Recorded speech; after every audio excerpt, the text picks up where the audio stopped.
"There can be no harm in my telling you that," said Ukon, "and I should have done so before. Did I not somehow feel it a shame to be prating to you now about things she would not have me speak of while she was alive? Her parents died when she was quite small.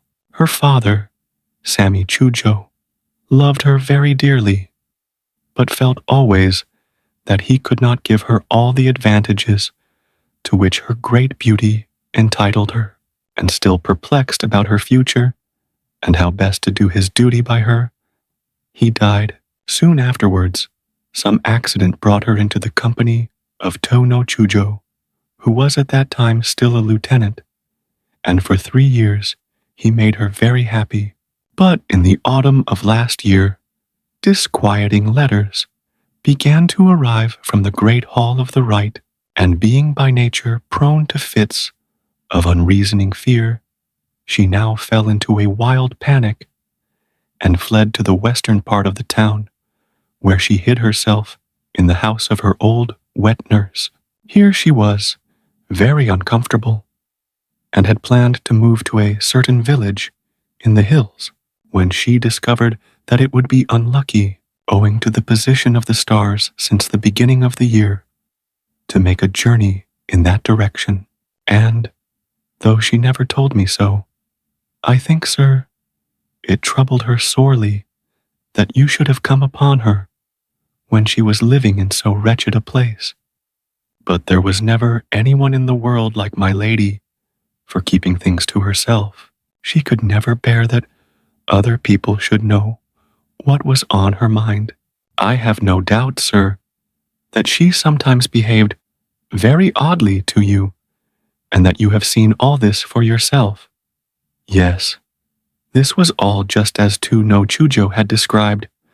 I think there was some mention of a child that Chujo was vexed to have lost sight of, said Genji, more interested than ever. Am I right? Yes, indeed, she answered. It was born in the spring of last year. A girl, and a fine child it was. Where is it now? Asked Genji. Could you get hold of it and bring it to me here, without letting anyone know where you were taking it? It would be a great comfort to me in my present misery to have some remembrance of her near me. And he added, I ought of course to tell Chujo, but that would lead to useless and painful discussions about what has happened. Somehow or other, I will manage to bring her up here, in my palace. I think there can be no harm in that, and you will easily enough find some story to tell to whatever people are now looking after her. I am very glad that this has entered your head, said Ukon.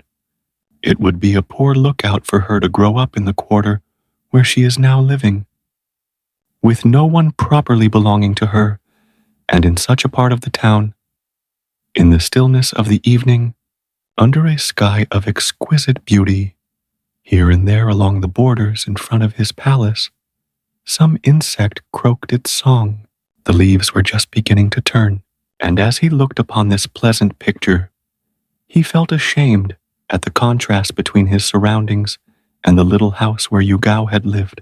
Suddenly, somewhere among the bamboo groves, the bird called Iabato uttered its sharp note.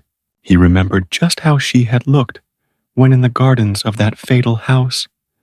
The same bird had startled her by its cry, and turning to Ukon, how old was she? He suddenly asked, for though she seemed childlike in her diffidence and helplessness, that may only have been a sign that she was not long for this world. She must have been 19, said Ukon.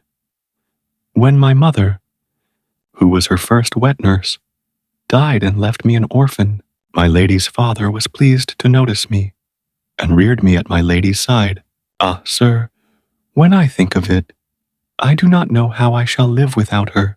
For kind as people here may be, I do not seem to get used to them. I suppose it is that I knew her ways, poor lady, she having been my mistress for so many years.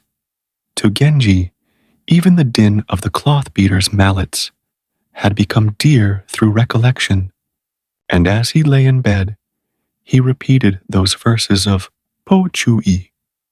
In the 8th month and 9th month, when the nights are growing long 1,000 times, 10,000 times the fuller's stick beats, the young brother still waited upon him, but he no longer brought with him the letters which he had been used to bring.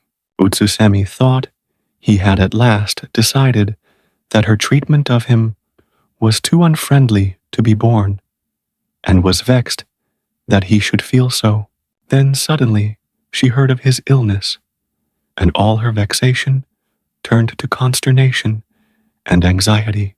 She was soon to set out upon her long journey, but this did not much interest her, and to see whether Genji had quite forgotten her, she sent him a message saying that she had been able to find no words in which to express her grief at hearing the news of his illness. With it, she sent the poem, "I did not ask for news, and you did not ask why I was silent." So the days wore on, and I remained in sorrow and dismay. He had not forgotten her. No, not in all his trouble. And his answer came, "Of this life, fragile as the Utsusemi's shell, already I was weary, when your word came and gave me strength to live anew." The poem was written in a very tremulous and confused hand, but she thought the writing very beautiful, and it delighted her that he had not forgotten how, cicada-like, she had shed her scarf. There could be no harm in this interchange of notes, but she had no intention of arranging a meeting. She thought that at last, even he had seen that there could be no sense in that. As for Utsusemi's companion, she was not yet married, and Genji heard that she had become the mistress of Tuno Chujo's brother, Kurodo no Shosho, and though he feared that Shosho might already have taken very ill the discovery that he was not first in the field, and did not at all wish to offend him, yet he had a certain curiosity about the girl, and sent Utsusemi's little brother with a message, asking if she had heard of his illness, and the poem, "Had I not once gathered for my pillow a handful of the sedge that grows upon the eaves, not a dewdrop of pretext could my present message find." It was an acrostic with many hidden meanings. He tied the letter to a tall reed and bade him deliver it secretly, but was afterwards very uneasy at the thought that it might go astray. If it falls into Shosho's hands, he thought, he will at once guess that it was I who was before him. But after all, Shosho would probably not take that so very hard. Genji had vanity enough to think. The boy delivered the message when Shosho was at a safe distance. She could not help feeling a little hurt, but it was something that he had remembered her at all, and justifying it to herself with the excuse that she had had no time to do anything better. She sent the boy straight back with the verse, "The faint wind of your favor, that but for a moment blew, with grief has part befrosted the small sedge of the eaves." It was very ill written, with all sorts of ornamental but misleading strokes and flourishes, indeed, with a complete lack of style. However, it served to remind him of the face he had first seen that evening by the lamplight. As for the other, who on that occasion had sat so stiffly facing her, what determination there had been in her face! What a steady resolution to give no quarter! The affair with the lady of the sedge was so unintentional and so insignificant that though he regarded it as rather frivolous and indiscreet, he saw no great harm in it. But if he did not take himself in hand before it was too late, he would soon again be involved in some entanglement which might finally ruin his reputation. On the 49th day after Yugao's death, a service in her memory was by his orders secretly held in the Hokkaido on Mount Hiei. The ritual performed was of the most elaborate kind, everything that was required being supplied from the prince's own store, and even the decoration of the service books and images was carried out with the utmost attention. Koremitsu's brother, a man of great piety, was entrusted with the direction of the ceremony, and all went well. Next, Genji sent for his old writing master, a doctor of letters, for whom he had a great liking, and bade him write the prayer for the dead. Say that I commit to Amida, the Buddha, one not named whom I loved, but lost disastrously. And he wrote out a rough draft for the learned man to amend. There is nothing to add or alter, said the master, deeply moved. Who could it be, he wondered, at whose death the prince was so distressed? For Genji, try as he might, could not hide his tears. When he was secretly looking through his store for largesse to give to the Hokkaido priests, he came upon a certain dress, and as he folded it, made the poem, "The girdle that today, with tears I knot, shall we ever in some new life untie?" Till now, her spirit had wandered in the void, but already she must be setting out on her new life path, and in great solicitude, he prayed continually for her safety. He met to no Chujo, and his heart beat violently, for he had longed to tell him about Yugao's child and how it was to be reared, but he feared that the rest of the story would needlessly anger and distress him, and he did not mention the matter. Meanwhile, the servants of Yugao's house were surprised that they had had no news from her, nor even from Ukon, and had begun to be seriously disquieted. They had still no proof that it was Genji who was her lover, but several of them thought that they had recognized him, and his name was whispered among them. They would have it that Koremitsu knew the secret, but he pretended to know nothing whatever about Yugao's lover, and found a way to put off all their questions. And as he was still frequenting the house for his own purposes, it was easy for them to believe that he was not really concerned in their mistress's affairs. Perhaps, after all, it was some blackguard of Azurio's son who, frightened of to know Chujo's interference, had carried her off to his province.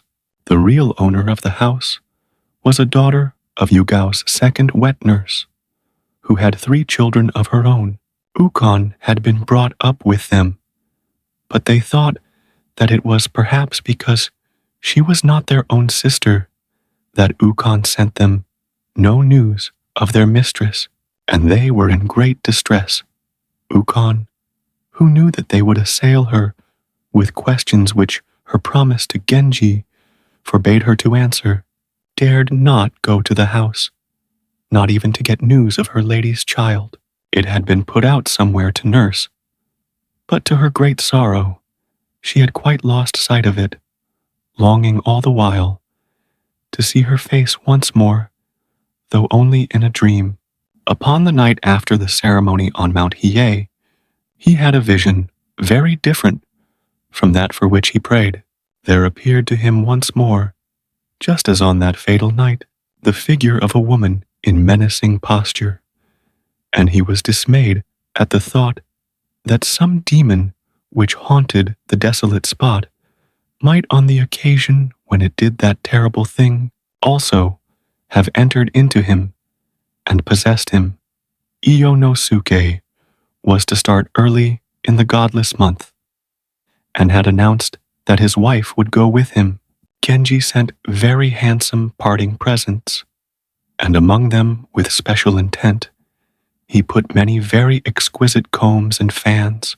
With them were silk strips to offer to the god of journeys, and, above all, the scarf which she had dropped, and tied to it a poem in which he said that he had kept it in remembrance of her while there was still hope of their meeting, but now returned it wet with tears shed in vain. There was a long letter with the poem, but this was of no particular interest, and is here omitted. She sent no answer by the man who had brought the presents, but gave her brother the poem, that to the changed cicada you should return her summer dress, shows that you too have changed, and fills an insect heart with woe. He thought long about her, though she had, with so strange and inexplicable a resolution, steeled her heart against him to the end. Yet each time he remembered that she had gone forever, it filled him with depression. It was the first day of the 10th month, and as though in sign that winter had indeed begun, heavy rain fell. All day long, Genji watched the stormy skies. Autumn had hideously bereaved him, and winter already was taking from him one whom he dearly loved. Now, like a traveler who has tried 2 ways in vain, stand perplexed where these sad seasons meet.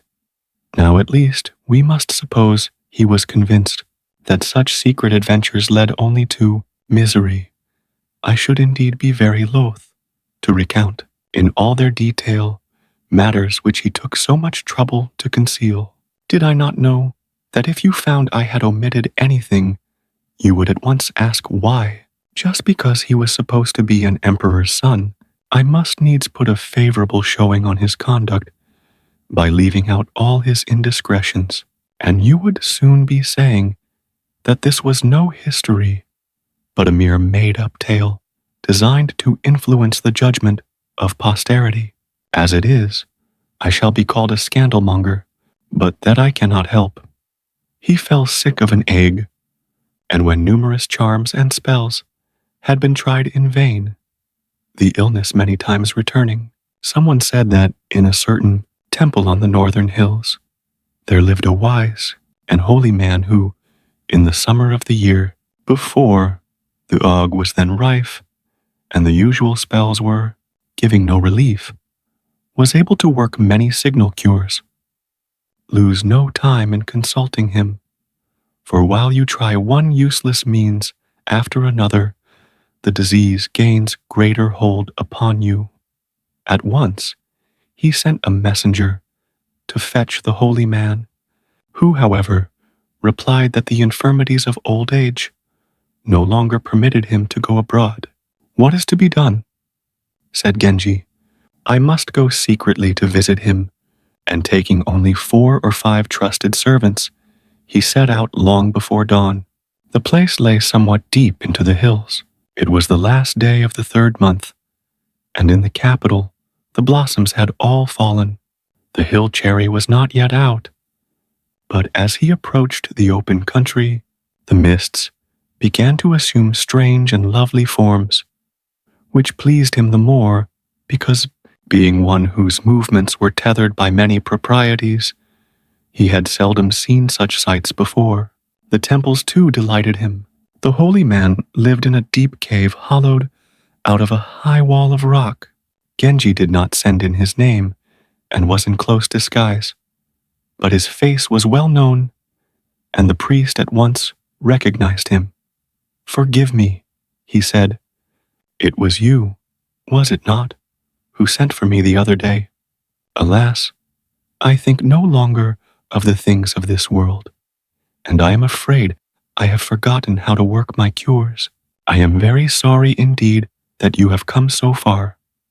And pretending to be very much upset, he looked at Genji, laughing, but it was soon apparent that he was a man of very great piety and learning. He wrote out certain talismans, and administered them, and read certain spells. By the time this was over, the sun had risen, and Genji went a little way outside the cave and looked around him. From the high ground where he was standing, he looked down on a number of scattered hermitages. A winding track led down to a hut, which, though it was hedged with the same small brushwood as the rest, was more spaciously planned, having a pleasant roofed alley running out from it, and there were trim copses set around.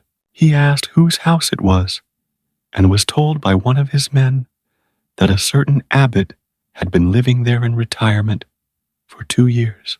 I know him well, said Genji, on hearing the abbot's name. I should not like to meet him dressed and attended as I am. I hope he will not hear.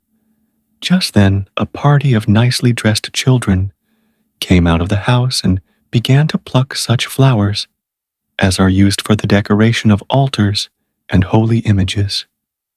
There are some girls with them, said one of Genji's men. We cannot suppose that his reverence keeps them. Who then can they be? And to satisfy his curiosity, he went a little way down the hill and watched them. Yes, there are some very pretty girls, some of them grown up and others quite children. He came back and reported. During a great part of the morning, Genji was busy with his cure. When at last the ceremony was completed, his attendants, dreading the hour at which the fever usually returned, strove to distract his attention by taking him a little way across the mountain to a point from which the capital could be seen. How lovely, cried Genji. Are those distances half lost in haze, and that blur of shimmering woods that stretches out on every side? How could anyone be unhappy for a single instant who lived in such a place? This is nothing, said one of his men. If I could but show you the lakes and mountains of other provinces, you would soon see how far they excel all that you here admire. And he began to tell him first of Mount Fuji and many another famous peak, and then of the West Country, with all its pleasant bays and shores, till he quite forgot that it was the hour of his fever. Yonder, nearest to us, the man continued, pointing to the sea, is the Bay of Akashi in Harima. Note it well, for though it is not a very out-of-the-way place, yet the feeling one has there of being shut off from everything save one huge waste of sea makes it the strangest and most desolate spot I know. And there it is that the daughter of a lay priest, who was once governor of the province, presides over a mansion of quite disproportionate and unexpected magnificence. He is the descendant of a prime minister, and was expected to cut a great figure in the world. But he is a man of very singular disposition, and is averse to all society. For a time he was an officer in the palace guard, but he gave this up and accepted the province of Harima. However, he soon quarreled with the local people and, announcing that he had been badly treated and was going back to the capital, he did nothing of the sort, but shaved his head and became a lay priest.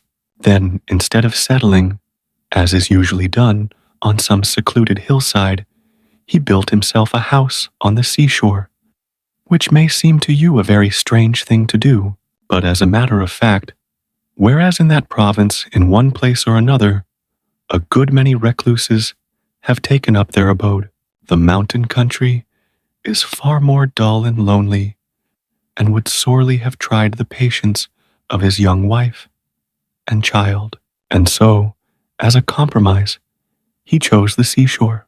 Once, when I was traveling in the province of Harima, I took occasion to visit his house, and noted that, though at the capital, he had lived in a very modest style. Here he had built on the most magnificent and lavish scale, as though determined, in spite of what had happened, now that he was free from the bother of governing the province, to spend the rest of his days in the greatest comfort imaginable. But all the while he was making great preparations for the life to come, and no ordained priest could have led a more austere and pious life. But you spoke of his daughter, said Genji. She is passably good-looking, he answered, and not by any means stupid. Several governors and officers of the province have set their hearts upon her, and pressed their suit most urgently.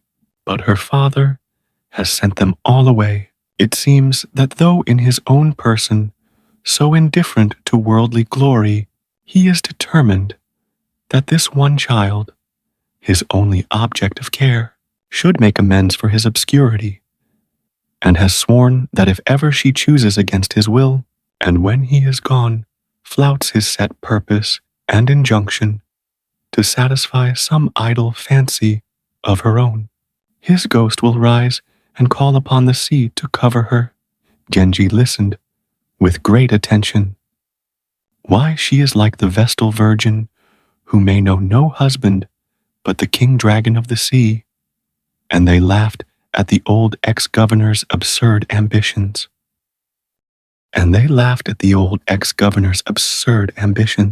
The teller of the story was a son of the present governor of Harima, who from being a clerk in the treasury had last year been captain officer of the 5th rank. He was famous for his love adventures, and the others whispered to one another that it was with every intention of persuading the lady to disobey her father's injunctions that he had gone out of his way to visit the shore of Akashi. I fear her breeding must be somewhat countrified, said one. It cannot well be otherwise, seeing that she has grown up with no other company than that of her old-fashioned parents, though indeed it appears that her mother was a person of some consequence. Why, yes, said Yoshikyo, the governor's son, and for this reason she was able to secure little girls and boys from all the best houses in the capital, persuading them to pay visits to the seaside and be playmates to her own little girl, who thus acquired the most polished breeding. If an unscrupulous person were to find himself in that quarter, said another, I fear that despite the dead father's curse, he might not find it easy to resist her. The story made a deep impression upon Genji's imagination. As his gentleman well knew, whatever was fantastic or grotesque, both in people and situations at once strongly attracted him. They were therefore not surprised to see him listen with so much attention. It is now well past noon, said one of them, and I think we may reckon that you will get safely through the day without a return of your complaint. So let us soon be starting for home.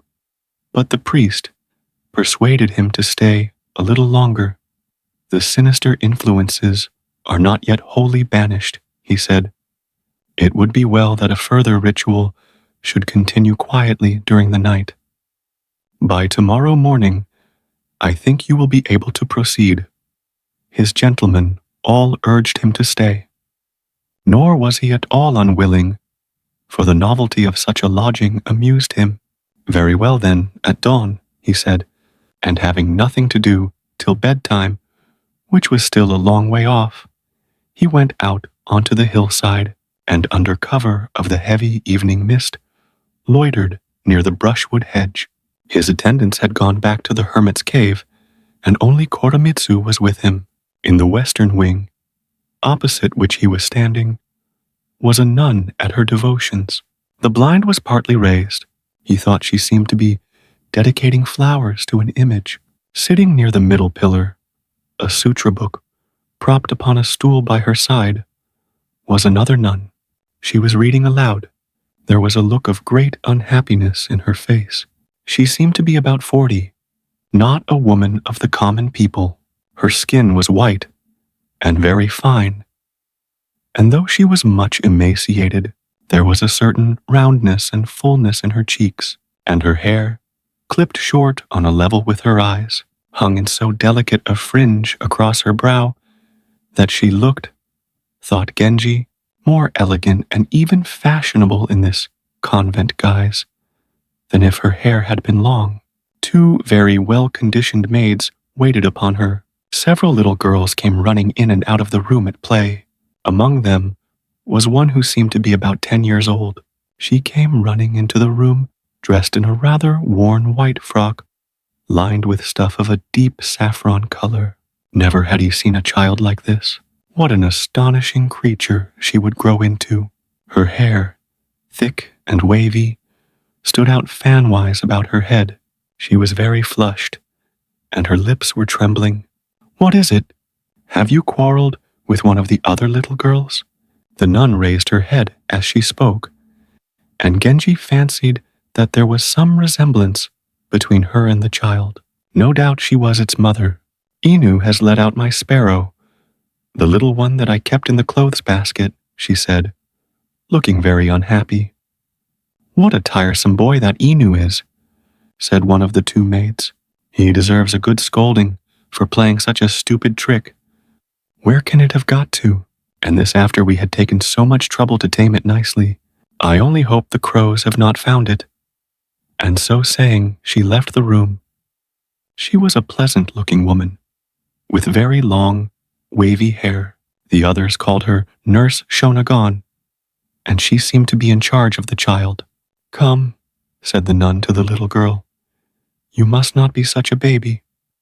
You are thinking all the time of things that do not matter at all.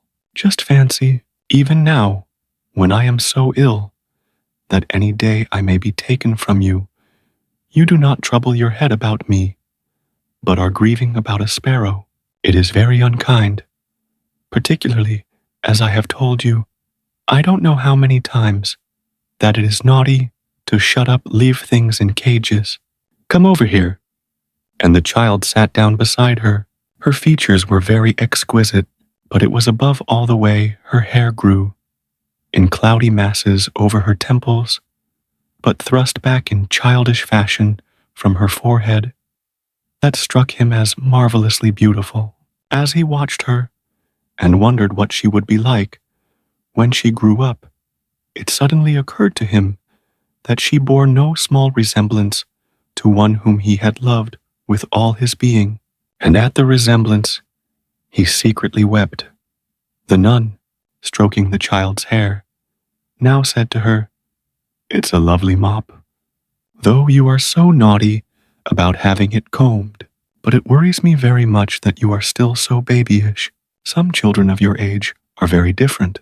Your dear mother was only 12 when her father died, yet she showed herself quite capable of managing her own affairs. But if I were taken from you now, I do not know what would become of you. I do not indeed." And she began to weep. Even Genji, peeping at the scene from a distance, found himself becoming quite distressed. The girl, who had been watching the nun's face with a strange unchildish intensity, now dropped her head disconsolately, and as she did so, her hair fell forward across her cheeks in two great waves of black. Looking at her fondly, the nun recited the poem, "Not knowing if any will come to nurture the tender leaf whereon it lies, how loath is the dewdrop to vanish in the sunny air." To which the waiting woman replied with a sigh, "O dewdrop, surely you will linger till the young budding leaf has shown in what fair form it means to grow." At this moment, the priest, to whom the house belonged, entered the room from the other side. "Pray, ladies," he said, "are you not unduly exposing yourselves? You have chosen a bad day to take up your stand so close to the window. I have just heard that Prince Genji has come to the hermit yonder to be cured of an ague, but he has disguised himself in so mean a habit that I did not know him, and have been so near all day without going to pay my respects to him." The nun started back in horror. "How distressing! He may even have passed and seen us." And she hastened to let down the folding blind. "I am really very glad that I am to have an opportunity of visiting this Prince Genji, of whom one hears so much. He is said to be so handsome that even austere old priests like myself forget in his presence the sins and sorrows of the life they have discarded, and take heart to live a little longer in a world where so much beauty dwells. But you shall hear all about it." Before the old priest had time to leave the house, Genji was on his way back to the hermit's cave. What an enchanting creature he had discovered. How right, too, his friends had been on that rainy night, when they told him that on strange excursions such as this, beauty might well be found lurking in unexpected quarters. How delightful to have strolled out by chance, and at once made so astonishing a find. Whose could this exquisite child be? He would dearly love to have her always near him, to be able to turn to her at any moment for comfort and distraction, as once he had turned to the lady in the palace. He was already lying down in the hermit's cave, when, everything being at very close quarters, he heard the voice of the old priest's disciple calling for Koremitsu. "My master has just learnt," said this disciple, "that you were lodged so near at hand, and though it grieves him that you did not in passing honor him with a visit, he would at once have paid his respects to the prince, had he not thought that Lord Genji could not be unaware of his presence in the neighborhood of this hermitage, and might perhaps have refrained from visiting him only because he did not wish to disclose the motive of his present pilgrimage. But my master would remind you," continued the man, "that we too in our poor hut could provide you with straw beds to lie on, and should be sorry if you left without honoring us." "For 10 days," answered Genji from within, "I have been suffering from an ague which returned so constantly that I was in despair, when someone advised me to consult the hermit of this mountain, whom I accordingly visited, but thinking that it would be very disagreeable for a sage of his repute, if in such a case as mine, it became known that his treatment had been unsuccessful, I was at greater pains to conceal myself than I should have been if visiting an ordinary wonder-worker. Pray ask your master to accept this excuse and bid him enter the cave." Thus, encouraged, the priest presented himself. Genji was rather afraid of him, for though an ecclesiastic, he was a man of superior genius, very much respected in the secular world, and Genji felt that it was not at all proper to receive him in the shabby old clothes which he had used for his disguise. After giving some details of his life since he had left the capital and come to live in retirement on this mountain, the priest begged Genji to come back with him and visit the cold spring which flowed in the garden of his hut. Here was an opportunity to see again the people who had so much interested him. But the thought of all the stories that the old priest might have told them about him made him feel rather uncomfortable. What matter? At all costs, he must see that lovely child again. And he followed the old priest back to his hut. In the garden, the natural vegetation of the hillside had been turned to skillful use. There was no moon, and torches had been lit along the sides of the moat, while fairy lanterns hung on the trees. The front parlor was very nicely arranged. A heavy perfume of costly and exotic scents stole from hidden incense burners and filled the room with a delicious fragrance. These perfumes were quite unfamiliar to Genji, and he supposed that they must have been prepared by the ladies of the inner room, who would seem to have spent considerable ingenuity in the task. The priest began to tell stories about the uncertainty of this life and the retributions of the life to come. Genji was appalled to think how heavy his own sins had already been.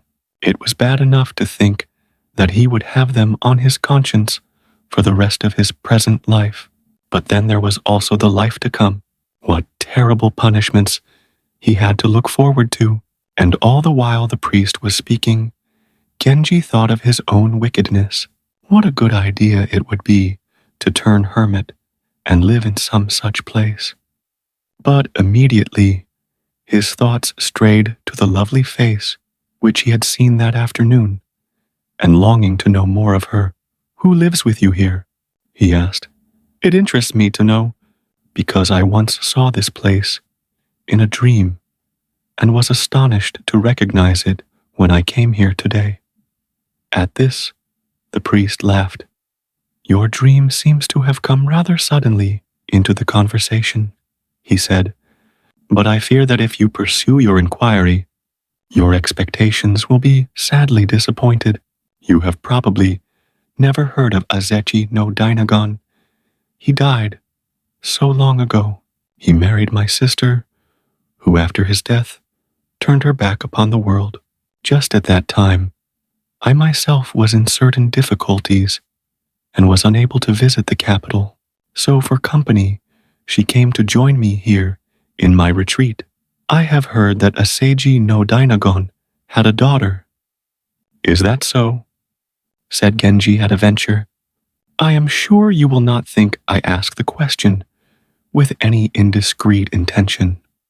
He had an only daughter who died about 10 years ago.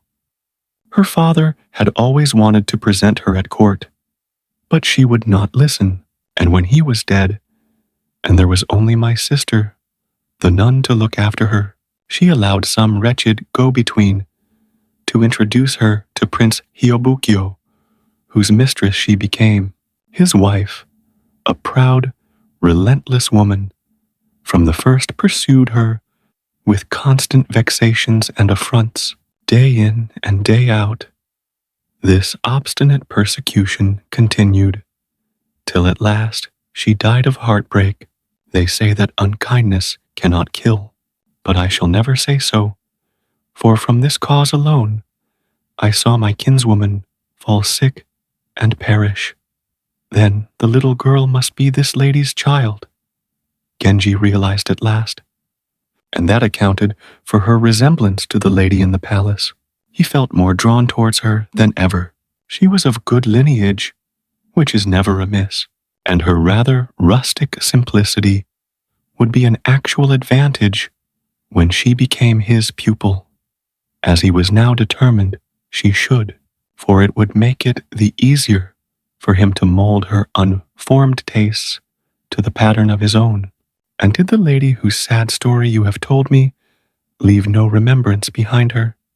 asked Genji, still hoping to turn the conversation onto the child herself.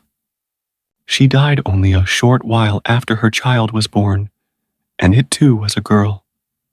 The charge of it fell to my sister, who is in failing health, and feels herself by no means equal to such a responsibility."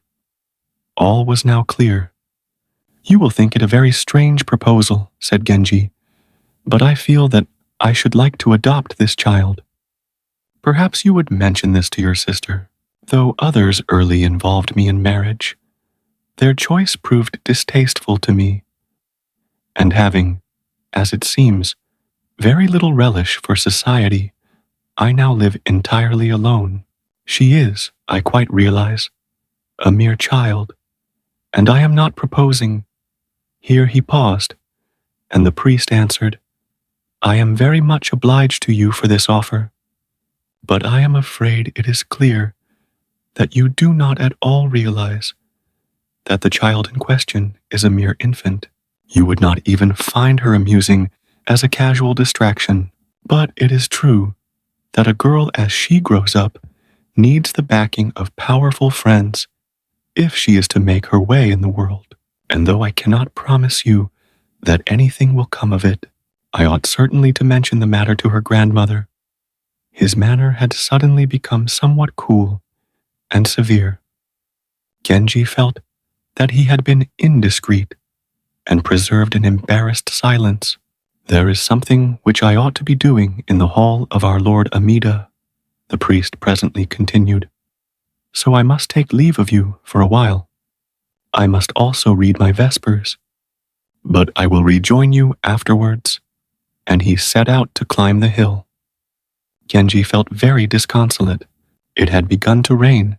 A cold wind blew across the hill, carrying with it the sound of a waterfall, audible till then as a gentle intermittent plashing, but now a mighty roar, and with it, somnolently rising and falling, mingled the monotonous chanting of the scriptures. Even the most unimpressionable nature would have been plunged into melancholy by such surroundings. How much the more so Prince Genji, as he lay sleepless on his bed, continually planning and counter-planning. The priest had spoken of vespers, but the hour was indeed very late. It was clear, however, that the nun was still awake, for though she was making as little noise as possible, every now and then her rosary would knock with a faint click against the praying stool. There was something alluring in the sound of this low, delicate tapping. It seemed to come from quite close. He opened a small space between the screens which divided the living room from the inner chamber and rustled his fan.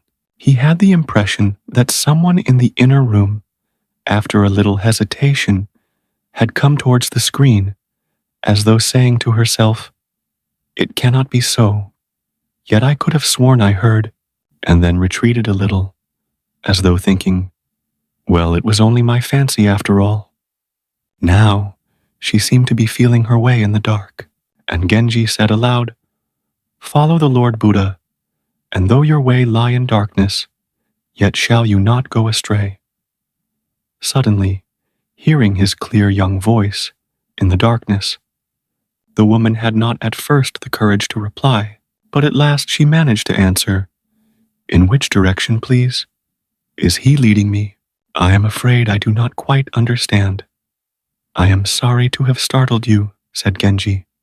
"I have only this small request to make, that you will carry to your mistress the following poem." Since first he saw the green leaf of the tender bush, never for a moment has the dew of longing dried from the traveler's sleeve. "Surely, you must know that there is no one here who understands messages of that kind," said the woman. "I wonder whom you mean. I have a particular reason for wishing your mistress to receive the message," said Genji, "and I should be obliged if you would contrive to deliver it." The nun at once perceived that the poem referred to her grandchild, and supposed that Genji, having been wrongly informed about her age, was intending to make love to her. But how had he discovered her granddaughter's existence? For some while, she pondered in great annoyance and perplexity, and at last answered prudently with a poem in which she said that he who was but spending a night upon a traveler's dewy bed could know little of those whose home was forever upon the cold moss of the hillside. Thus, she turned his poem to a harmless meaning. "Tell her," said Genji, when the message was brought back, "that I am not accustomed to carry on conversations in this indirect manner. However shy she may be, I must ask her on this occasion to dispense with formalities and discuss this matter with me seriously." "How can he have been thus misinformed?" said the nun, still thinking that Genji imagined her granddaughter to be a grown-up woman. She was terrified at being suddenly commanded to appear before this illustrious personage, and was wondering what excuse she would make. Her maids, however, were convinced that Genji would be grievously offended if she did not appear, and at last, coming out from the women's chamber, she said to him, "Though I am no longer a young woman, I very much doubt whether I ought to come like this, but since you sent word that you have serious business to discuss with me, I could not refuse. Perhaps," said Genji, "you will think my proposal both ill-timed and frivolous. I can only assure you that I mean it very seriously. Let Buddha judge." But here he broke off, intimidated by her age and gravity. "You have certainly chosen a very strange manner of communicating this proposal to me. But though you have not yet said what it is, I am sure you are quite in earnest about it." Thus, encouraged, Genji continued, "I was deeply touched by the story of your long widowhood and of your daughter's death. I too, like this poor child, was deprived in earliest infancy of the one being who tenderly loved me, and in my childhood suffered long years of loneliness and misery. Thus we are both in like case, and this has given me so deep a sympathy for the child that I long to make amends for what she has lost. It was then to ask if you would consent to let me play a mother's part, that at this strange and inconvenient hour I trespassed so inconsiderately upon your patience. I'm sure that you are meaning to be very kind, said the nun, but forgive me, you have evidently been misinformed. I should like to tell you about my visit to the mountain, if only I thought that it would interest you at all, or draw an answer from you. I hate to go on always like this. Why are you so cold and distant and proud? Year after year, we fail to reach an understanding, and you cut yourself off from me more completely than before. Can we not manage for a little while to be on ordinary terms? It seems rather strange, considering how ill I have been, that you should not attempt to inquire after my health, or rather, it is exactly what I should expect. But nevertheless, I find it extremely painful. Yes, said Aoi, it is extremely painful when people do not care what becomes of one. She glanced back over her shoulder as she spoke, her face full of scorn and pride, looking uncommonly handsome as she did so. You hardly ever speak, said Genji, and when you do, it is only to say unkind things and twist one's harmless words so that they seem to be insults. And when I try to find some way of helping you, for a while at least, to be a little less disagreeable, you become more hopelessly unapproachable than ever. Shall I one day succeed in making you understand? And so saying, he went into their bedroom. She did not follow him. He lay for a while, in a state of great annoyance and distress, but probably because he did not really care about her very much one way or the other, he soon became drowsy, and all sorts of quite different matters drifted through his head. He wanted as much as ever to have the little girl in his keeping and watch her grow to womanhood. But the grandmother was right. The child was too absurdly young, and it would be very difficult to broach the matter again. Would it not, however, be possible to contrive that she should be brought to the capital? It would be easy then to find excuses for fetching her, and she might, even through some such arrangement as that, become a source of constant delight to him. The father, Prince Yobukyo, was of course a man of very distinguished manners, but he was not at all handsome. How was it that the child resembled one of her aunts, and was so unlike all the rest? He had an idea that Fujitsubo and Prince Yobukyo were children of the same mother, while the others were only half-sisters. The fact that the little girl was closely related to the lady whom he had loved for so long made him all the more set upon securing her, and he began again to puzzle his head for some means of bringing this about. Next day, he wrote his letter of thanks to the priest. No doubt it contained some allusion to his project. To the nun he wrote, "Seeing you so resolutely averse to what I had proposed, I refrained from justifying my intentions so fully as I could have wished.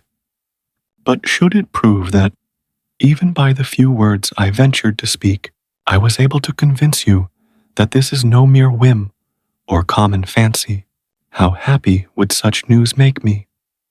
On a slip of paper, folded small and tucked into the letter, he wrote the poem, though with all my heart I tried to leave it behind me. Never for a moment has it left me, the fair face of that mountain flower.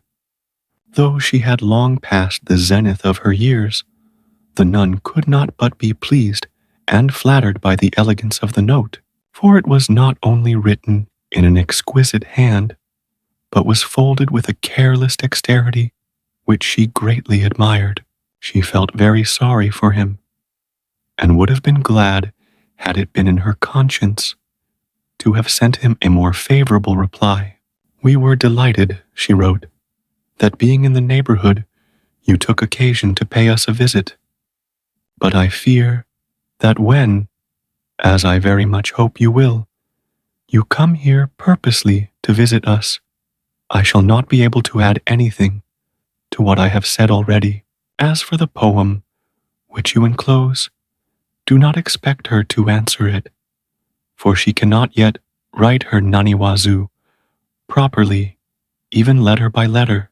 Let me then answer it for her, for as long as the cherry blossoms remain unscattered upon the shore of Ono, where wild storms blow, so long have you till now been constant.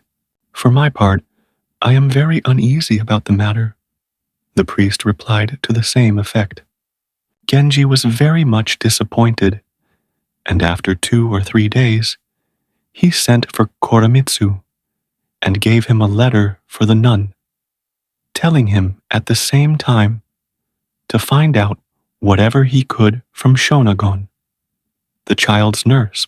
"What an impressionable character he is," thought Koremitsu. He had only had a glimpse of the child, but that had sufficed to convince him that she was a mere baby. Though he remembered thinking her quite pretty, what trick would his master's heart be playing upon him next? The old priest was deeply impressed by the arrival of a letter in the hands of so special and confidential a messenger. After delivering it, Koremitsu sought out the nurse.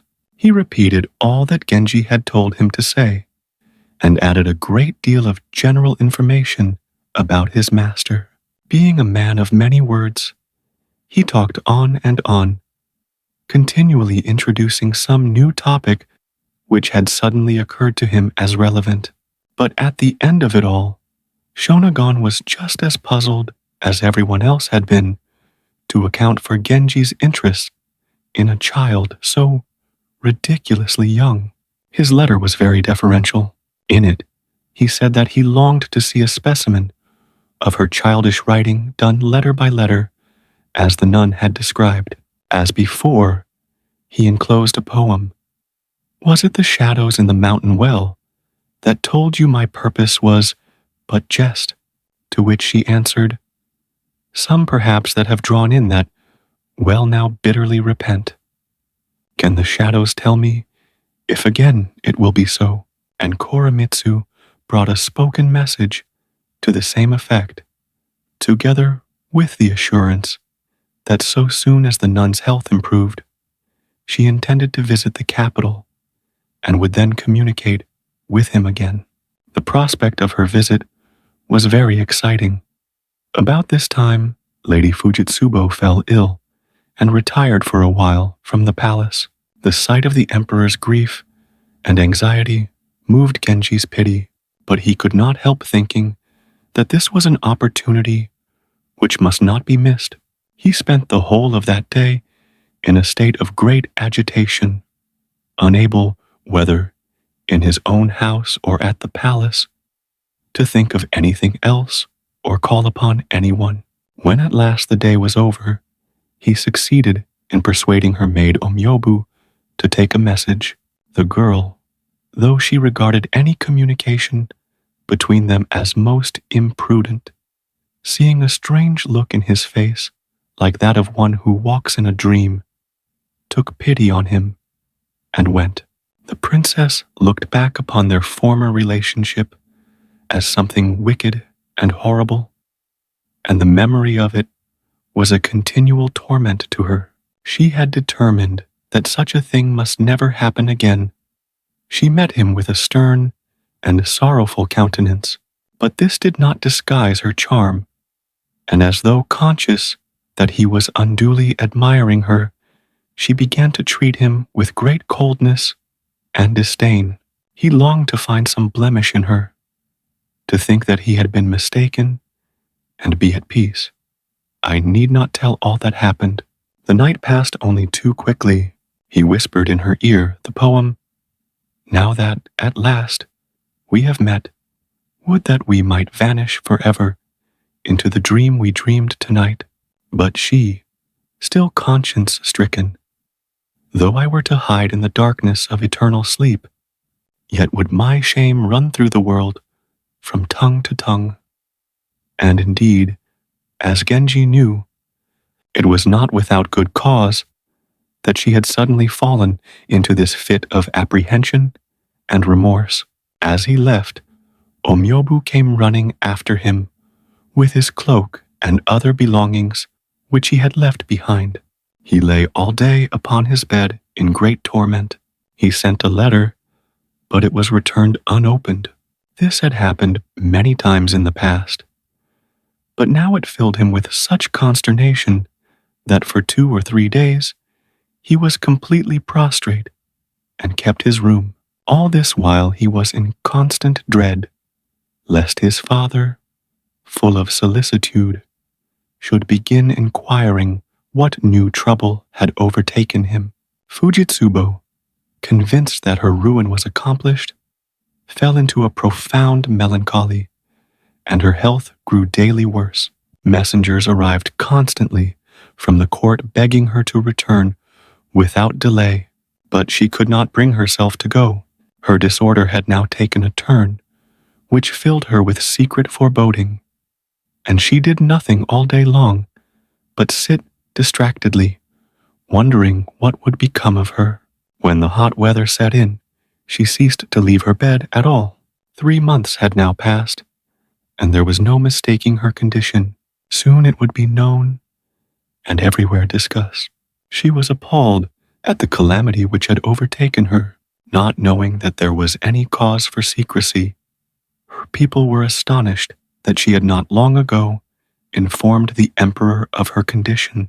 Speculations were rife, but the question was one which only the princess herself was in a position definitely to solve. Omyobu and her old nurse's daughter, who waited upon her at her toilet and in the bathhouse, had at once noted the change and were somewhat taken aback. But Omyobu was unwilling to discuss the matter. She had an uncomfortable suspicion that it was the meeting which she arranged that had now taken effect with cruel promptness and precision. It was announced in the palace that other disorders had misled those about her and prevented them from recognizing the true nature of her condition. This explanation was accepted by everyone. The emperor himself was full of tender concern, and though messengers kept him constantly informed, the gloomiest doubts and fancies passed continually through his mind. Genji was at this time visited by a most terrifying and extraordinary dream. He sent for interpreters, but they could make little of it. There were indeed certain passages to which they could assign no meaning at all, but this much was clear. The dreamer had made a false step and must be on his guard. "It was not my dream," said Genji, feeling somewhat alarmed. "I am consulting you on behalf of someone else." And he was wondering what this false step could have been when news reached him of the princess's condition. This, then, was the disaster which his dream had portended. At once he wrote her an immense letter, full of passionate self-reproaches and exhortations. But Omyobu, thinking that it would only increase her agitation, refused to deliver it, and he could trust no other messenger. Even the few wretched lines which she had been in the habit of sending to him now and again had for some while utterly ceased. In her 7th month, she again appeared at court. Overjoyed at her return, the emperor lavished boundless affection upon her. The added fullness of her figure, the unwonted pallor and thinness of her face gave her, he thought, a new and incomparable charm. As before, all his leisure was spent in her company. During this time, several court festivals took place, and Genji's presence was constantly required. Sometimes he was called upon to play the koto, or flute, sometimes to serve his father in other ways. On such occasions, strive as he might to show no trace of embarrassment or agitation, he feared more than once that he had betrayed himself, while to her such confrontations were one long torment. The nun had somewhat improved in health, and was now living in the capital. He had inquired where she was lodging, and sent messages from time to time, receiving, which indeed was all he expected, as little encouragement as before. In the last months, his longing for the child had increased rather than diminished.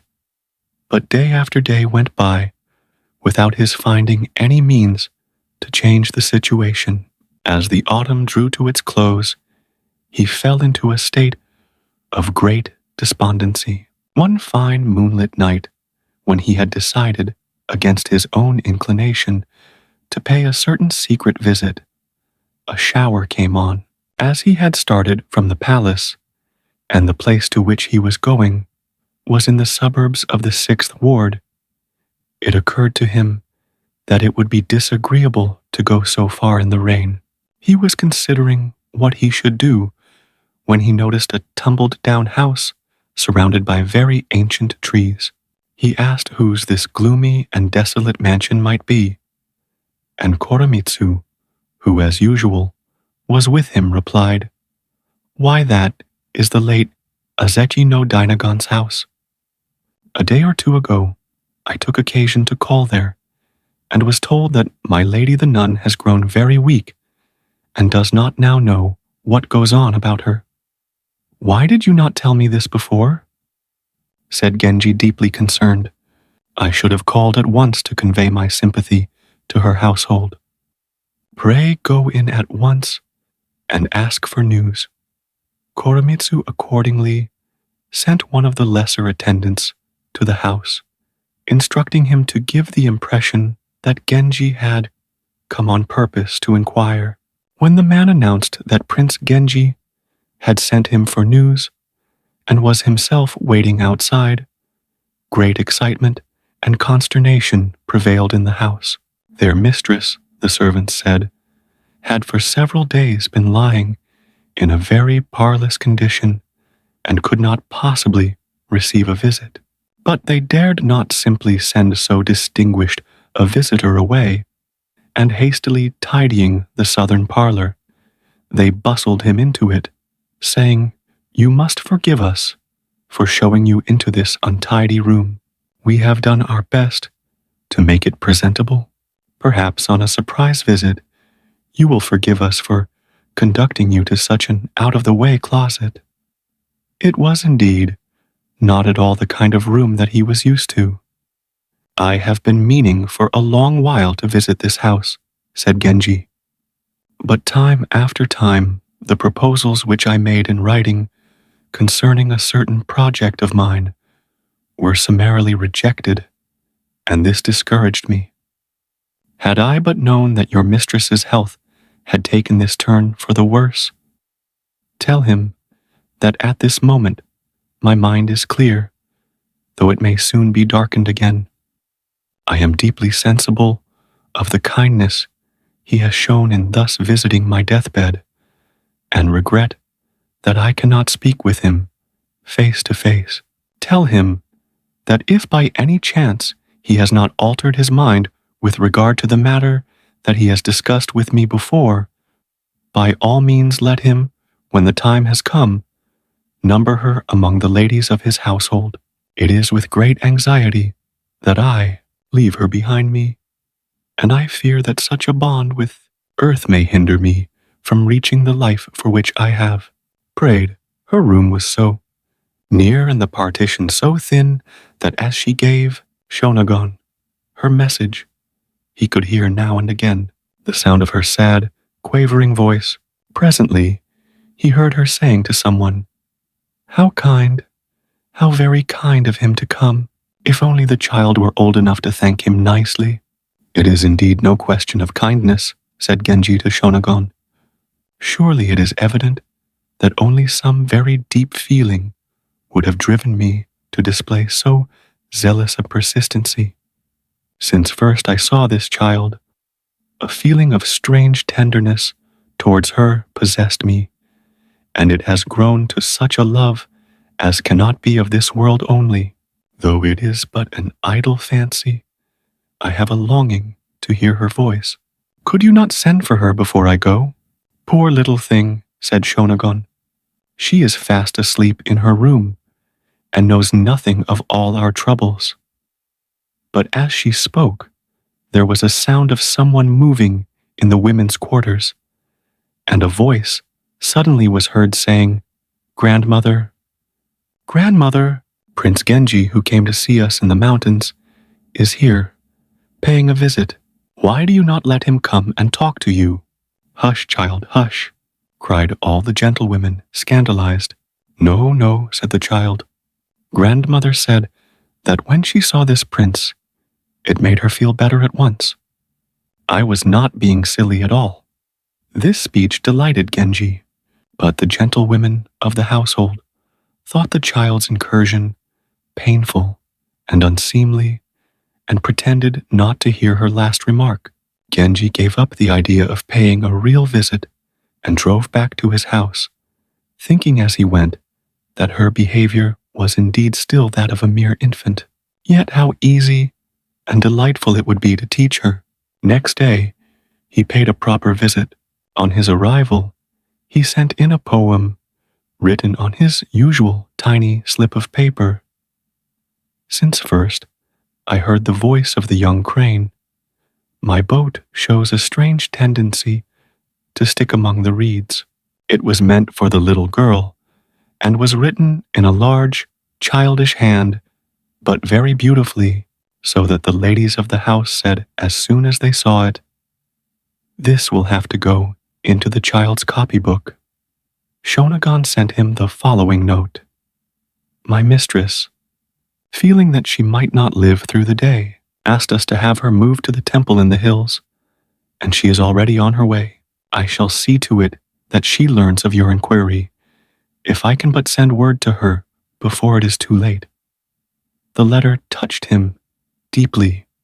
During these autumn evenings, his heart was in a continual ferment, but though all his thoughts were occupied in a different quarter, yet owing to the curious relationship in which the child stood to the being who thus obsessed his mind, the desire to make the girl his own throughout this stormy time grew daily stronger.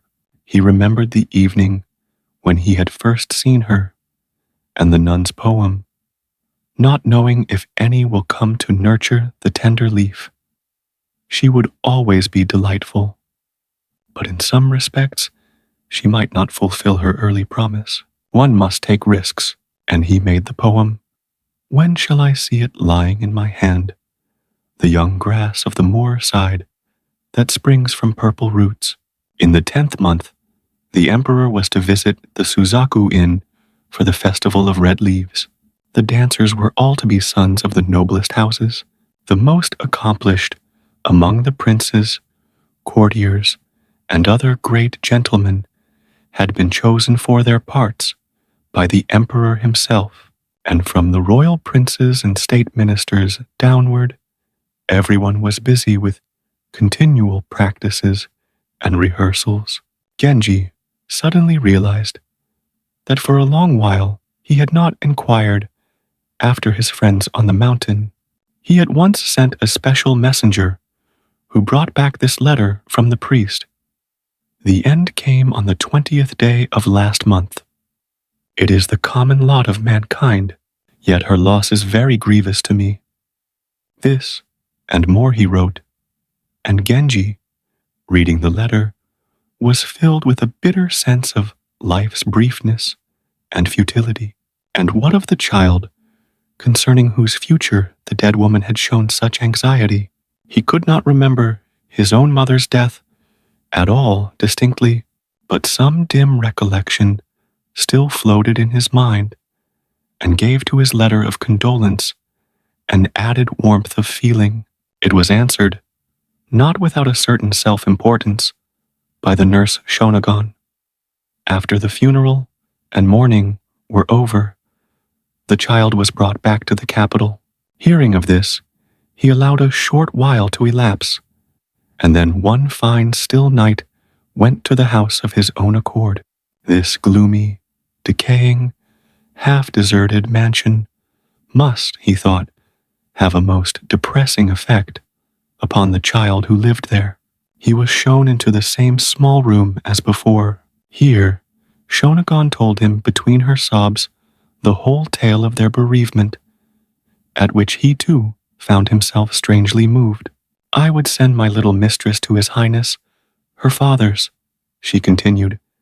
Did I not remember how cruelly her poor mother was used in that house? And I would do it still, if my little lady were a child in arms, who would not know where she had been taken to, nor what the people there were feeling towards her.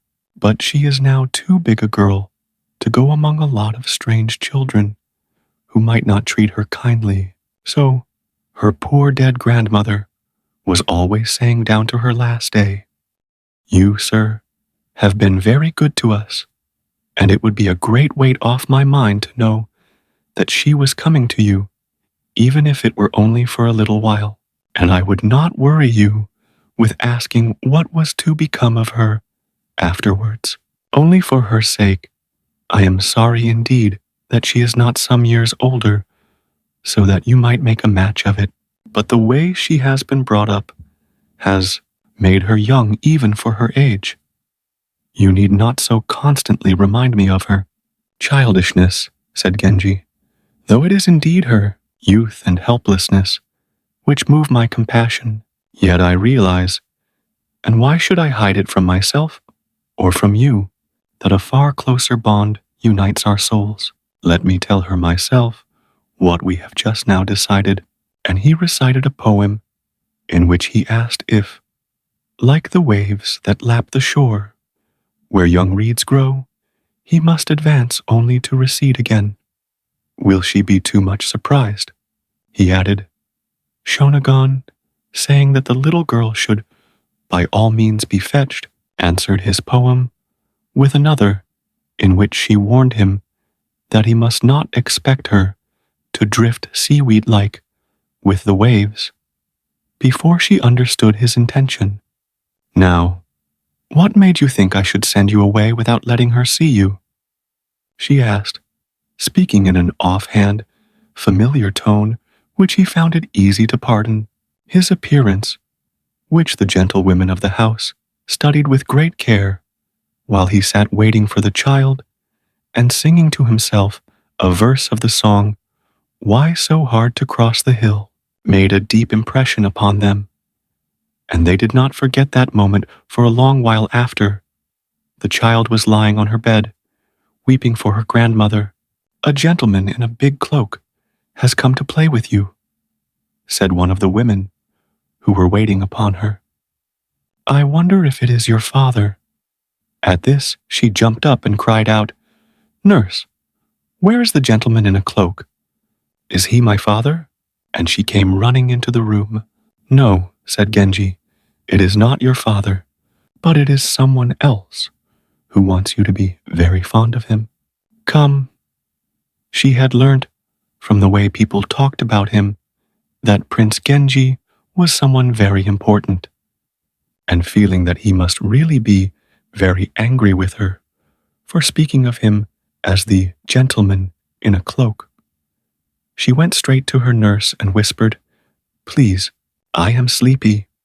You must not be shy of me any more," said Genji. "If you are sleepy, come here and lie on my knee. Will you not even come and talk to me?" "There," said Shonagon.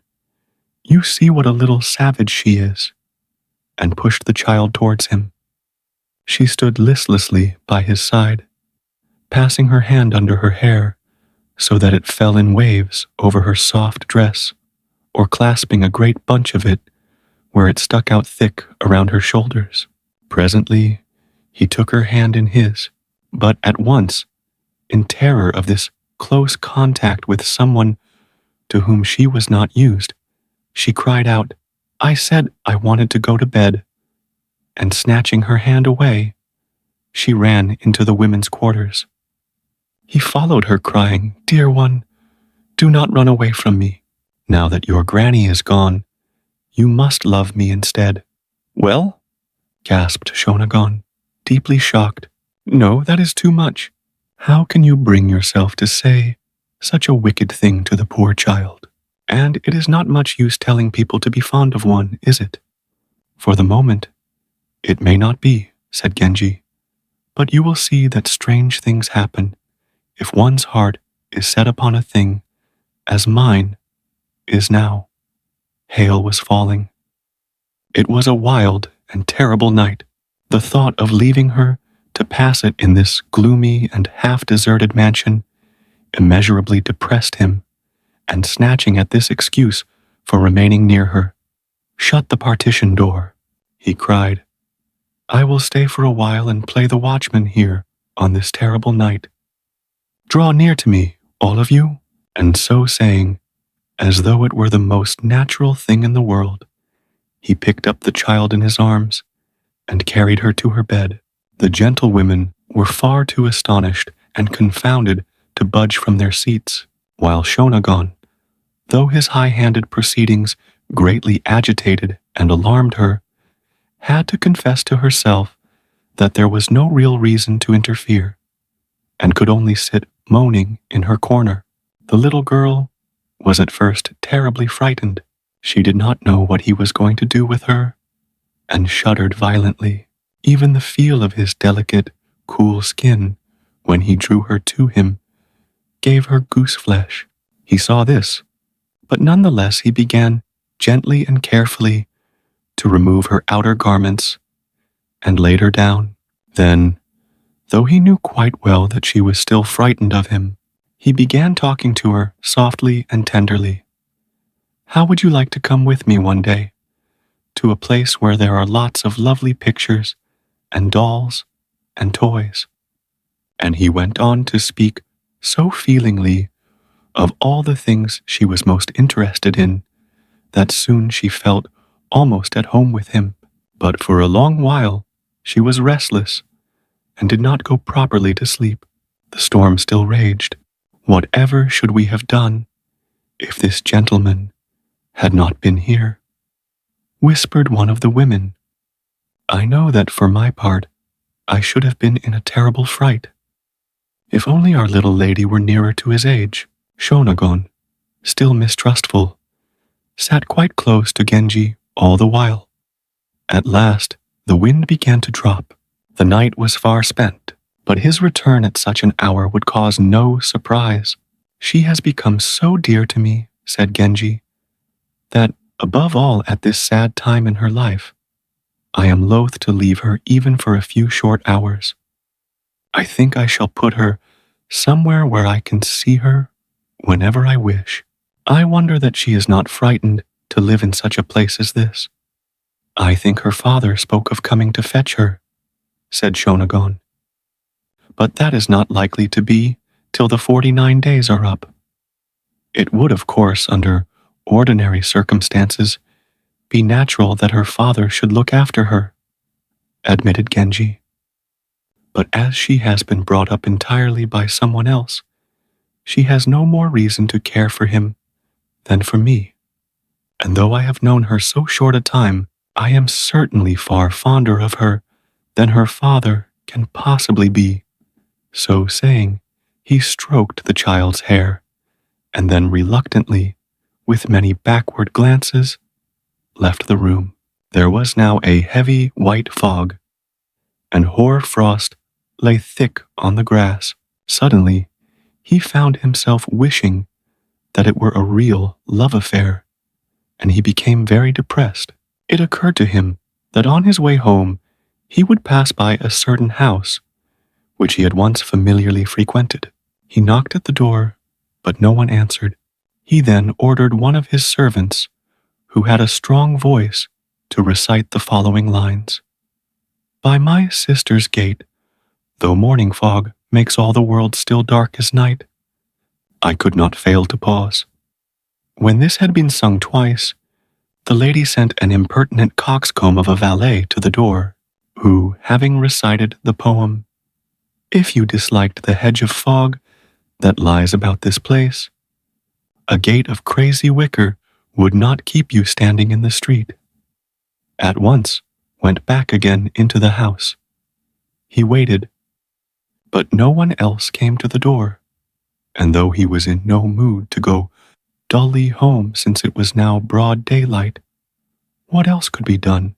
At his palace he lay for a long while smiling to himself with pleasure as he recollected the child's pretty speeches and ways. Towards noon he rose and began to write a letter to her, but he could not find the right words, and after many times laying his brush aside, he determined at last to send her some nice pictures instead. That day, Prince Hyobukyo paid his long-promised visit to the late nun's house. The place seemed to him even more ruinous, vast and antiquated than he remembered it years ago. How depressing it must be for a handful of persons to live in these decaying halls. And looking about him, he said to the nurse, "No child ought to live in a place like this even for a little while. I must take her away at once. There is plenty of room in my house. You," turning to Shonagon, "shall be found a place as a lady-in-waiting there. The child will be very well off, for there are several other young people for her to play with." He called the little girl to him, and noticing the rich perfume that clung to her dress, since Genji held her in his arms, the prince said, "How nicely your dress is scented. But isn't it rather drab?" No sooner had he said this than he remembered that she was in mourning and felt slightly uncomfortable. "I used sometimes to tell her grandmother," he continued, "that she ought to let her come to see me and get used to our ways. For indeed, it was a strange upbringing for her to live alone, year in year out, with one whose health and spirits steadily declined. But she, for some reason, was very unfriendly towards me, and there was in another quarter too a reluctance which I fear even at such a time as this may not be wholly overcome." "If that is so," said Shonagon, "dull as it is for her here, I do not think she should be moved till she is a little better able to shift for herself." For days on end, the child had been in a terrible state of grief, and not having eaten the least bite of anything, she was grown very thin, but was none the less lovely for that. He looked at her tenderly and said, "You must not cry any more now. When people die, there is no help for it, and we must bear it bravely. But now all is well, for I have come instead." But it was getting late, and he could not stay any longer. As he turned to go, he saw that the child, by no means consoled at the prospect of falling under his care, was again crying bitterly. The prince, himself shedding a few tears, did his best to comfort her. "Do not grieve so," he said. "Today or tomorrow I will send for you to come and live with me." And with that he departed. Still the child wept, and no way could be found to distract her thoughts. He sent to the other part of the house for his night things and went to sleep. The child, who had been put to bed not far off, was still very apprehensive and ill at ease in these new surroundings. Her lips were trembling, but she dared not cry out loud. "I want to sleep with Shonagon," she said at last, in a tearful, babyish voice. "You are getting too big to sleep with a nurse," said Genji, who had heard her. "You must try and go to sleep nicely where you are." She felt very lonely and lay weeping for a long while. The nurse was far too much upset to think of going to bed, and sat up for the rest of the night in the servants' quarters, crying so bitterly that she was unconscious of all that went on around her. But when it grew light, she began to look about her a little.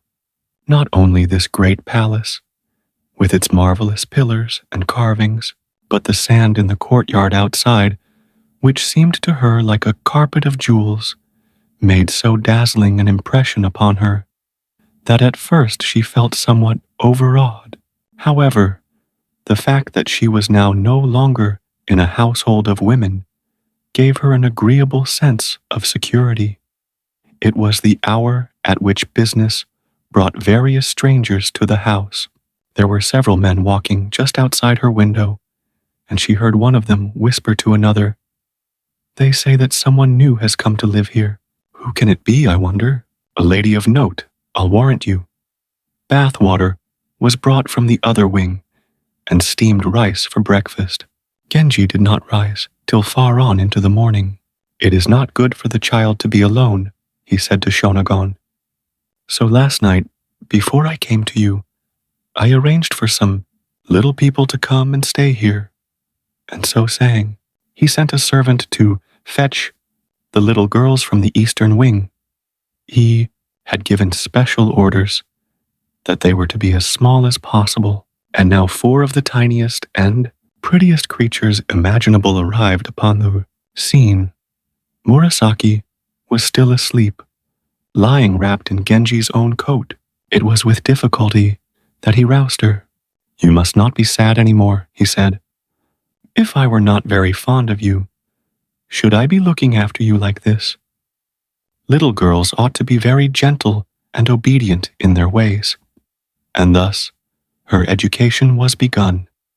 She seemed to him, now that he could study her at leisure, even more lovely than he had realized, and they were soon engaged in an affectionate conversation.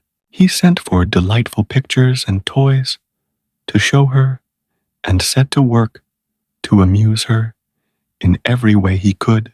Gradually he persuaded her to get up and look about her. In her shabby dress, made of some dark gray material, she looked so charming now that she was laughing and playing, with all her woes forgotten. That Genji, too, laughed with pleasure as he watched her. When at last he retired to the eastern wing, she went out of doors to look at the garden. As she picked her way among the trees and along the side of the lake, and gazed with delight upon the frosty flower beds that glittered gay as a picture, while a many-colored throng of unknown people passed constantly in and out of the house, she began to think that this was a very nice place indeed. Then she looked at the wonderful pictures that were painted on all the panels and screens, and quite lost her heart to them. For 2 or 3 days, Genji did not go to the palace, but spent all his time amusing the little girl. Finally, he drew all sorts of pictures for her to put into her copybook, showing them to her, one by one as he did so. She thought them the loveliest set of pictures she had ever seen. Then he wrote part of the Musashi no poem.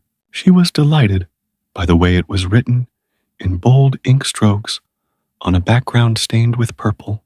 In a smaller hand was the poem, "Though the parent root I cannot see, yet tenderly I love its offshoot, the dewy plant that grows upon Musashi Moor."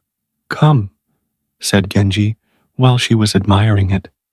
"You must write something too." "I cannot write properly yet," she answered, looking up at him with a witchery so wholly unconscious that Genji laughed. "Even if you cannot write properly, it will never do for us to let you off altogether. Let me give you a lesson." With many timid glances towards him, she began to write. Even the childish manner in which she grasped the brush gave him a thrill of delight, which he was at a loss to explain. "Oh, I have spoiled it," she suddenly cried out, and blushing hid from him what she had written. But he forced her to let him see it, and found the poem, "I do not know what put Musashi into your head, and am very puzzled.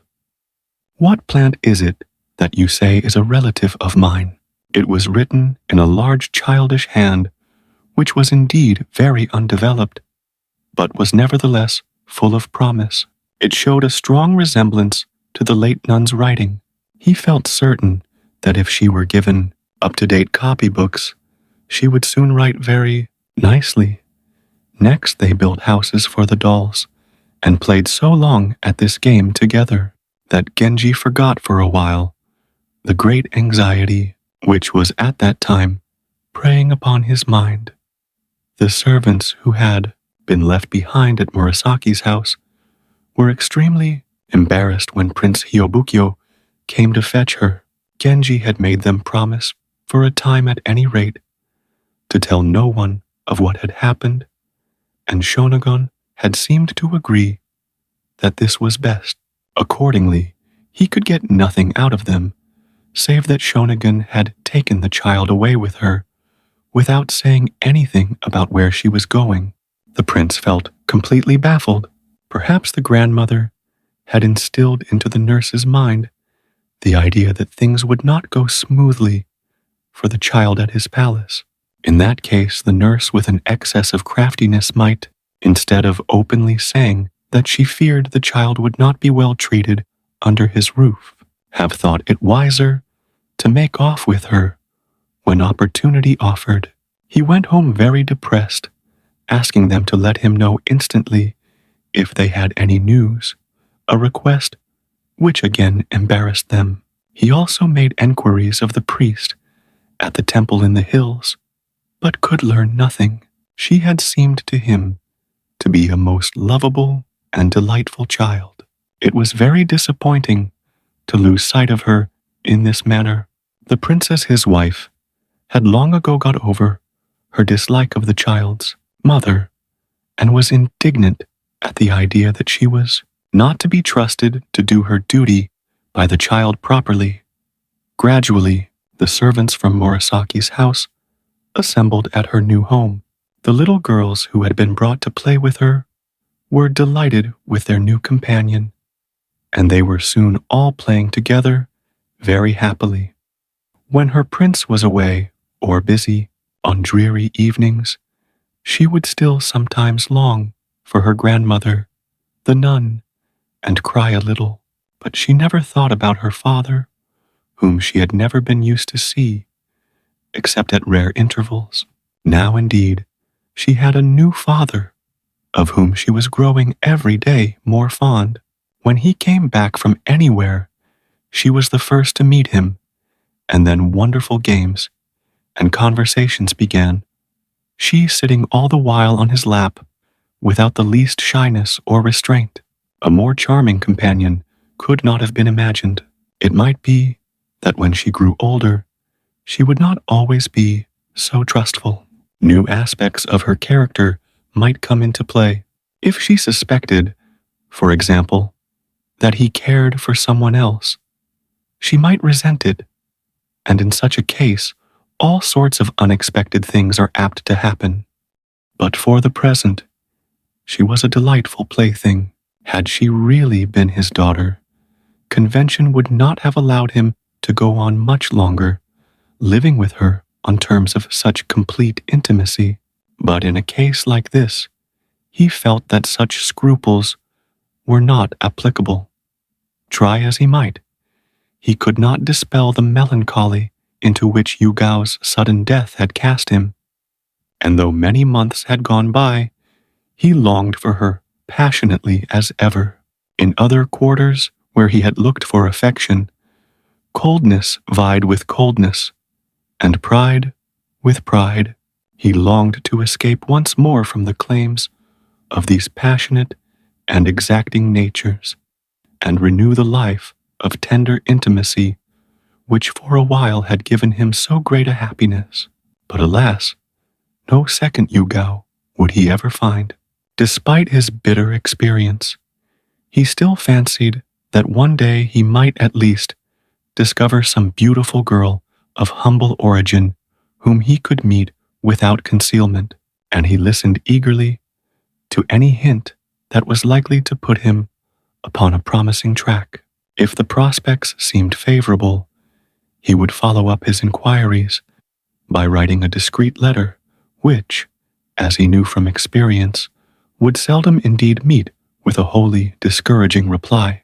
Even those who seemed bent on showing by the prim stiffness of their answers that they placed virtue high above sensibility, and who at first appeared hardly conversant with the usages of polite society, would suddenly collapse into the wildest intimacy, which would continue until their marriage with some commonplace husband cut short the correspondence. There were vacant moments when he thought of Utsusemi with regret, and there was her companion too. Some time or other, there would surely be an opportunity of sending her a surprise message. If only he could see her again, as he had seen her that night, sitting by the chessboard in the dim lamplight. It was not indeed in his nature ever to forget anyone of whom he had once been fond. Among his old nurses, there was one called Sayamon to whom, next after Koremitsu's mother, he was most deeply attached. She had a daughter called Taifu no Myobu, who was in service at the palace. This girl was an illegitimate child of a certain member of the imperial family, who was then vice minister of the Board of War. She was a young person of very lively disposition, and Genji often made use of her services. Her mother, Genji's nurse, had afterwards married the governor of Echizen and had gone with him to his province. So, the girl, when she was not at the palace, lived chiefly at her father's. She happened one day, when she was talking with Genji, to mention a certain princess, daughter of the late Prince Hitachi. This lady, she said, was born to the prince when he was quite an old man, and every care had been lavished upon her upbringing. Since his death, she had lived alone and was very unhappy. Genji's sympathy was aroused, and he began to question Myobu about this unfortunate lady. I do not really know much either about her character or her appearance, said Myobu. She is extremely seclusive in her habits. Sometimes I have talked to her a little in the evening, but always with a curtain between us. I believe her zithern is the only companion in whom she is willing to confide. Of the three friends, one at least would in her case be unsuitable, said Genji. But I should like to hear her play. Her father was a great performer on this instrument, and it is unlikely that she has not inherited some of his skill. Oh, I am afraid she is not worth your coming to hear, said Myobu. You are very discouraging, he answered, but all the same, I shall hide there one of these nights when the full moon is behind the clouds and listen to her playing, and you shall come with me.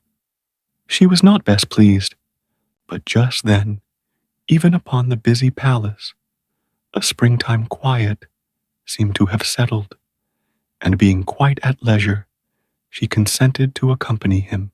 Her father's house was at some distance from the town, and for convenience, he sometimes lodged in Prince Hitachi's palace. Myobo got on badly with her stepmother, and taking a fancy to the lonely princess's quarters, she kept a room there.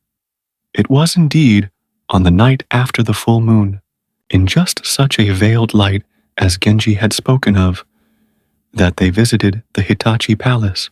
I am afraid, said Myobu, that it is not a very good night for listening to music. Sounds do not seem to carry very well. But he would not be thus put off. Go to her room, he said, and persuade her to play a few notes. It would be a pity if I went away without hearing her at all. Myobu felt somewhat shy of leaving him like this in her own little private room. She found the princess sitting by the window, her shutters not yet closed for the night. She was enjoying the scent of a blossoming plum tree, which stood in the garden just outside. It did indeed seem just the right moment. I thought how lovely your zithern would sound on such a night as this, she said, and could not resist coming to see you. I am always in such a hurry, going to and from the palace, that do you know, I have never had time to hear you play. It is such a pity. Music of this sort, she replied, gives no pleasure to those who have not studied it. What do they care for such matters, who all day long run hither and thither in the city of 100 towers? She sent for her zithern, but her heart beat fast. What impression would her playing make upon this girl? Timidly, she sounded a few notes. The effect was very agreeable. True, she was not a great performer, but the instrument was a particularly fine one, and Genji found her playing by no means unpleasant to listen to. Living in this lonely and half-ruined palace after such an upbringing, full no doubt of antiquated formalities and restrictions, as her father was likely to have given her, it would be strange indeed if her life did not for the most part consist of memories and regrets. This was just the sort of place which in an old tale would be chosen as the scene for the most romantic happenings. His imagination thus stirred. He thought of sending her a message, but perhaps she would think this rather sudden. For some reason he felt shy and hesitated. It seems to be clouding over, said the astute Miyobu, who knew that Genji would carry away a far deeper impression if he heard no more for the present. Someone was coming to see me, she continued. I must not keep him waiting. Perhaps some other time when I am not in such a hurry. Let me close your window for you. And with that, she rejoined Genji, giving the princess no encouragement to play any more.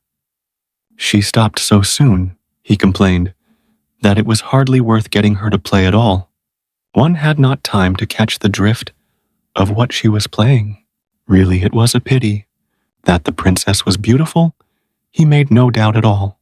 I should be very much obliged if you would arrange for me to hear her at closer quarters.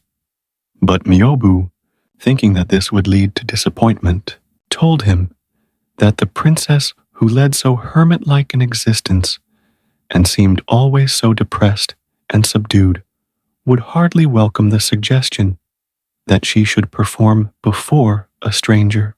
Of course, said Genji, a thing of that kind could only be suggested between people who were on familiar terms or to someone of very different rank. This lady's rank, as I am perfectly well aware, entitles her to be treated with every consideration, and I would not ask you to do more than hint at my desire. He had promised to meet someone else that night, and carefully disguising himself, he was preparing to depart, when Miyobu said, laughing, It amuses me sometimes to think how the emperor deplores the too strict and domesticated life which he suffers you to lead. What would he think if he could see you disguising yourself like this? Genji laughed. I am afraid, he said, as he left the room, that you are not quite the right person to denounce me. Those who think such conduct reprehensible in a man must find it even less excusable in a girl. She remembered that Genji had often been obliged to reproach her for her reckless flirtations, and blushing made no reply. Still hoping to catch a glimpse of the zithern player, he crept softly towards her window. He was about to hide at a point where the bamboo fence was somewhat broken down when he perceived that a man was already ensconced there. Who could it be? No doubt it was one of the princess's lovers, and he stepped back to conceal himself in the darkness. The stranger followed him and turned out to be no other than Tuno Chujo. That evening, they had left the palace together, but when they parted, Genji, Chujo had noticed, did not either go in the direction of the great hall, nor back to his own palace. This aroused Chujo's curiosity, and despite the fact that he too had a secret appointment that night, he decided first to follow Genji and discover what was afoot. So riding upon a strange horse and wearing a hunting cloak, he had got himself up altogether so villainously that he was able to follow Genji without being recognized upon the road. Seeing him enter so unexpected a place, Chujo was trying to imagine what business his friend could possibly have in such a quarter when the music began, and he secreted himself with a vague idea of waylaying Genji when he came out. But the prince, not knowing who the stranger was and frightened of being recognized, stole on tiptoe into the shadow. Chujo suddenly accosted him.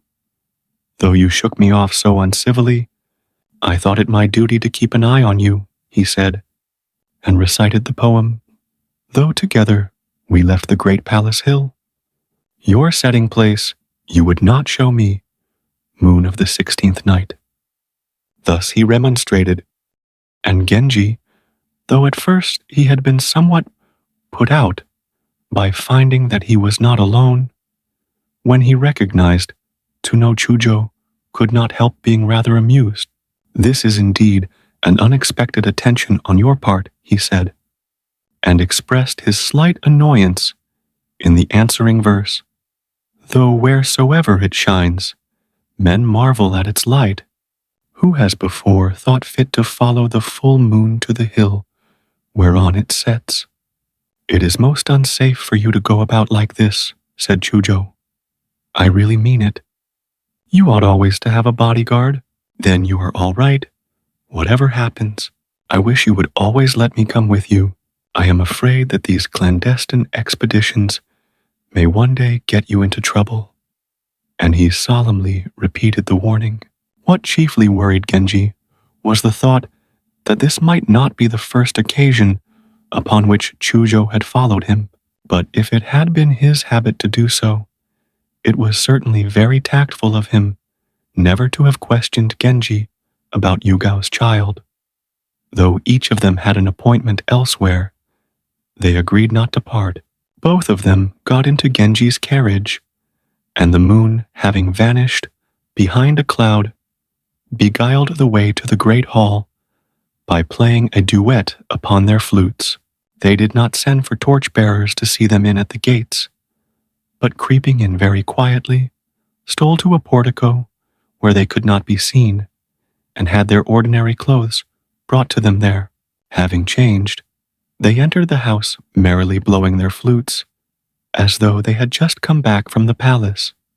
Chujo's father, who usually pretended not to hear them when they returned late at night, on this occasion brought out his flageolet, which was his favorite instrument, and began to play very agreeably. Aoi sent for her zithern, and made all her ladies play on the instruments at which they excelled. Only Nakatsukasa, though she was known for her lute playing, having thrown over to no Chujo, who had been her lover, because of her infatuation for Genji, with whom her sole intercourse was that she sometimes saw him casually when he visited the great hall. Only Nakatsukasa sat drooping listlessly, for her passion had become known to Aoyoi's mother and the rest, and they were being very unpleasant about it. She was thinking in her despair that perhaps it would be better if she went and lived in some place where she would never see Genji at all. But the step was hard to take, and she was very unhappy. The young princes were thinking of the music they had heard earlier in the evening, of those romantic surroundings tinged with a peculiar and inexplicable beauty, merely because it pleased him so to imagine her. To know Chujo had already endowed the occupant of the lonely mansion with every charm. He had quite decided that Genji had been courting her for months, or even years, and thought impatiently that he, for his part, if like Genji, he were violently in love with a lady of this kind, would have been willing to risk a few reproaches, or even the loss of a little reputation. He could not, however, believe that his friend intended to let the matter rest, as it was much longer, and determined to amuse himself by a little rivalry. From that time onwards, Both of them sent letters to the lady, but neither ever received any answer. This both vexed and puzzled them. What could be the reason? Thinking that such images were suitable to a lady brought up in these rustic surroundings, in most of the poems which they sent her, they alluded to delicate trees and flowers or other aspects of nature, hoping sooner or later to hit on some topic which would arouse her interest in their suit. Though she was of good birth and education, perhaps through being so long buried away in her vast mansion, she had not any longer the wits to write a reply. And what indeed did it matter whether she answered or not? Thought too no Chujo, who nonetheless was somewhat piqued. With his usual frankness, he said to Genji, "I wonder whether you have had any answer. I must confess that, as an experiment, I too sent a mild hint, but without any success, so I have not repeated it. So, he too has been trying his hand," thought Genji, smiling to himself. "No," he answered aloud. "My letter did not need an answer, which was perhaps the reason that I did not receive one." From this enigmatic reply, Chujo deduced that Genji had been in communication of some kind with the lady, and he was slightly piqued by the fact that she had shown a preference between them. Genji's deeper feelings were in no way involved, and though his vanity was a little wounded, he would not have pursued the matter farther had he not known the persuasive power of Chujo's style, and feared that even now she might overcome her scruples and send him a reply. Chujo would become insufferably cock-a-hoop if he got into his head the idea that the princess had transferred her affections from Genji to himself. He must see what Myobu could be persuaded to do. "I cannot understand," he said to her, "why the princess should refuse to take any notice of my letters. It is really very uncivil of her. I suppose she thinks I am a frivolous person who intends to amuse himself a little in her company and then disappear. It is a strangely false conception of my character. As you know, my affections never alter, and if I have ever seemed to the world to be unfaithful, it has always been because in reality my suit had met with some unexpected discouragement. But this lady is so placed that no opposition from parents or brothers can interrupt our friendship, and if she will but trust me, she will find that her being alone in the world, so far from exposing her to callous treatment, makes her the more attractive." "Come," answered Miyobu, "it will never do for you to run away with the idea that you can treat this great lady as a pleasant wayside distraction. On the contrary, she is extremely difficult of access, and her rank has accustomed her to be treated with deference and ceremony." So spoke Mayobu, in accordance indeed with her own experience of the princess. "She has evidently no desire to be thought clever or dashing," said Genji. "For some reason, I imagine her as very gentle and forgiving." He was thinking of Yugao when he said this. Soon after this, he fell sick of his fever, and after that was occupied by a matter of great secrecy, so that spring and summer had both passed away before he could again turn his attention to the lonely lady. But in the autumn came a time of quiet meditation and reflection. Again, the sound of the cloth beater's mallets reached his ears, tormenting him with memories and longings. He wrote many letters to the zithern player, but with no more success than before. Her churlishness exasperated him more than ever. He was determined not to give in, and sending for Myobu, he scolded her for having been of so little assistance to him. "What can be going on in the princess's mind?" he said. Such strange behavior I have never met with before. If he was piqued and surprised, Myobu, for her part, was vexed that the affair had gone so badly. No one can say that you have done anything so very eccentric or indiscreet, and I do not think she feels so. If she does not answer your letters, it is only part of her general unwillingness to face the outer world. But such a way of behaving is positively barbarous, said Genji. If she were a girl in her teens and under the care of parents or guardians, such timidity might be pardoned. But in an independent woman, it is inconceivable. I would never have written had I not taken it for granted that she had some experience of the world. I was merely hoping that I had found someone who, in moments of idleness or depression, would respond to me sympathetically. I did not address her in the language of gallantry, but only begged for permission sometimes to converse with her in that strange and lonely dwelling place. But since she seems unable to understand what it is I am asking of her, we must see what can be done without waiting for her permission. If you will help me, you may be sure I shall not disgrace you in any way. Myobu had once been in the habit of describing to him the appearance of people whom she had chanced to meet, and he always listened to such accounts with insatiable interest and curiosity.